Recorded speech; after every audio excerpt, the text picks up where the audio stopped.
Hi, my name is Daniela Belino Sevillo, and this is my evidence solution for one of the challenges of globalization. The problematic is impunity for security forces in Assam, India.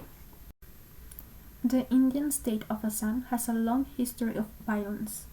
The Indian National Human Rights Commission recorded 43 deaths from police encounters from 2015 to 2016, but only 4 of these were resolved, and 31 from 2016 to 2017, and only 3 were resolved. But things got worse for 2021, since in May, Biswa Sarma became a minister in Assam, and with a zero-tolerance policy, cases of violence and deaths from extrajudicial homicide increased. By September of that same year, the National Human Rights Commission reported 27 extrajudicial killings and 4 wounded. Within the news recovered by the Asian Center of Human Rights and Human Rights Watch, several cases of violence against vulnerable people were found, which includes Protestants, women, and immigrants. Seeing these few basic statistics of the problem, you can see the magnitude of this, since they are interviewed not only with abuse of power on the part of the police, but also with gender violence and xenophobia towards immigrants, and with this it becomes a problem that involves other nationalities. We also have our main actors who participate in the program. Biswa Sarma, who gives the orders and who has the power to exercise violence. Police forces, those who exercise violence. Media and journalists have the power to communicate what is happening. India government has the obligation to review what happened, and the Indian settlers and inhabitants are the ones violated and affected. Before starting with the proposal, I would like to express that the solution, help, and resources, with the exception of economics and knowledge, must come from within, since India has had a history with the European colonizers, so I hope that there will not be an intervention or implementation of international forces to resolve the situation. So for the resolution, we must have a general objective to reduce violence in Assam. To begin, we will renew the meaning of citizen security, since the concept has been used as an excuse of violence for protection. For example, Sarma said, "The falling crime rate shows that the police against criminals has worked. We have been criticized in the House repeatedly for the encounters." Also, Hazarinka, Minister of Parliamentary Affairs, said if a criminal tries to escape or attack the police, they may get injured or killed, or when the officers said that they did it because of the self-defense. All these ideas about how to solve problems with violence, which are also promoted by these characters with power, increase conflicts. So the next step is concur to peaceful solution in conflicts. Stop investing money to buy deadly weapons and better direct them to organize a diverse group made up of citizens who are specialists in different areas to resolve conflicts peacefully. And I think that in addition to being diverse in other areas, the different ethnic groups should also be taken into account.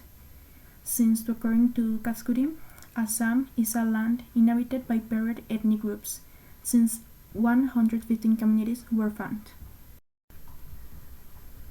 Have more and better information. During my research, I found the official page of Assam Police, which has differences both in the organization of this data as well as the amount.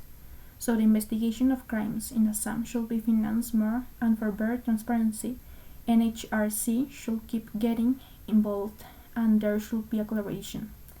The existence of reliable and systemic data on police performance, accompanied by a specific collection of policies, is necessary to produce reliable and local research on what is happening in Assam with the forces. So, this can be a good first step in understanding violence situations, when they happen, how, and by whom. Implementation of women in the police force. Another thing that I would like to improve on this program is implement more women in the police forces, since 7.59% of these are women. The objective of increasing this percentage is to have a more representative police service that takes advantage of the skills and qualities that are available, thus improving the overall quality of police work. It also helps improve communication, trust, and the police response to crimes involving marginalized genders. Finally, there should be better training for these police forces, and for this, it will be implemented tolerance workshops. They will be taught how to interact in a respectful, peaceful, and transparent manner with the citizen, and this includes immigrants or any person regardless of gender, sexuality, or nationality. One resource that can help us in this part is Tools for Tolerance. It is a professional development program that aims to help law enforcement professionals such as frontline service providers explore the evolving role of law enforcement in a rapidly changing, increasingly diverse and complex environment. Society.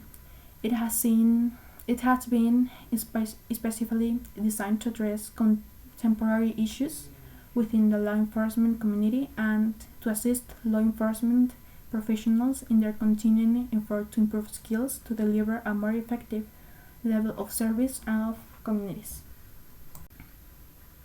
Finally, my conclusions for this proposal and all what we view in this semester.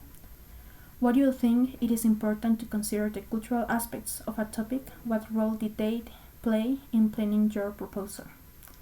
Well, I believe that the cultural aspects are the context and it is a key to solving any problem that takes place in a specific region. For example, let's imagine that cultural aspects were not investigated for this problem and that the international peacekeeping forces had simply been sent. They will be ignoring the history where foreign forces culturally changed the country. And according to a journalistic note in the Dawn, they left a feeling of self-hatred in the Indians. Also, these international forces would not have taken into account the 115 ethnic communities that exist in this region. Another cultural aspect in India that is of great importance and that cannot be ignored is religion. Since 80.45% of the population practice Hinduism, and at the same time it is related to the machismo that is in the country. What is your role as a professional or citizen in a culturally globalized world?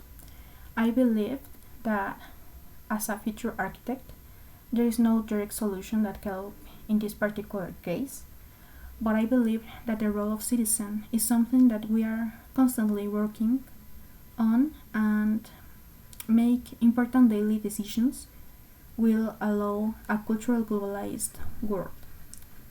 For example, understanding and investigating the different problems that happen around me and together knowing that what is the cultural context will help me to have a more empathetic opinion and reaction, and maybe even propose a solution in my professional role as an architect that will be helpful.